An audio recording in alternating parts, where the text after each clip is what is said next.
It fell off of the shelf and went to the floor. Cracked collectibles come with the territory when you live along the train tracks. It's just rattles the whole house.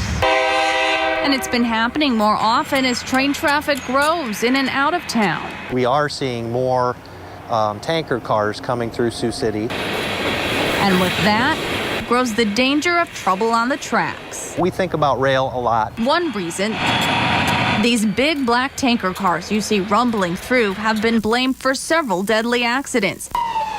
In 2009, a train carrying ethanol derailed in Cherry Valley, Illinois, killing one woman after the tanks cracked and caught fire.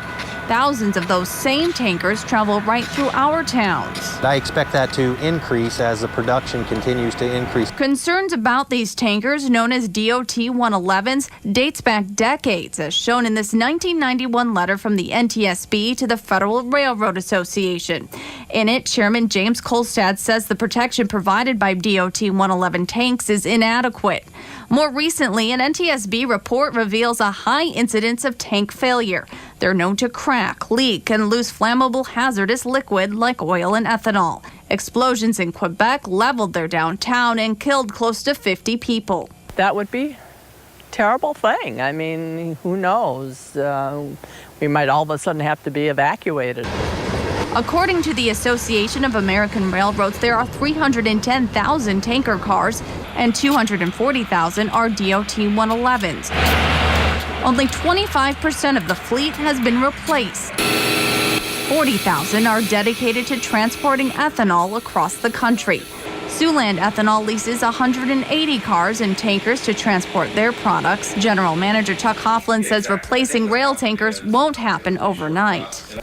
The fleet that's out there, not only for ethanol, but for crude oil. Think about the number that it would take and the time that it takes to build them, and by the time they would replace the current fleet, it would be a number of years. News that hits too close for comfort for homeowners in Leeds. We've been lucky that there hasn't been anything. Sioux City's fire chief says he's concerned about the growing number of trains bringing oil from North Dakota. If something goes wrong, it can impact a very large area. The Sioux City Fire Department trains for such disasters. In fact, a DOT 111 tanker car was actually donated to the department by a railroad company. We're prepared for whatever it's going to take for us to respond to any emergencies, including rail. Lawmakers have pushed for tougher standards, but Hoffland is not losing sleep over what some deem a dangerous design flaw.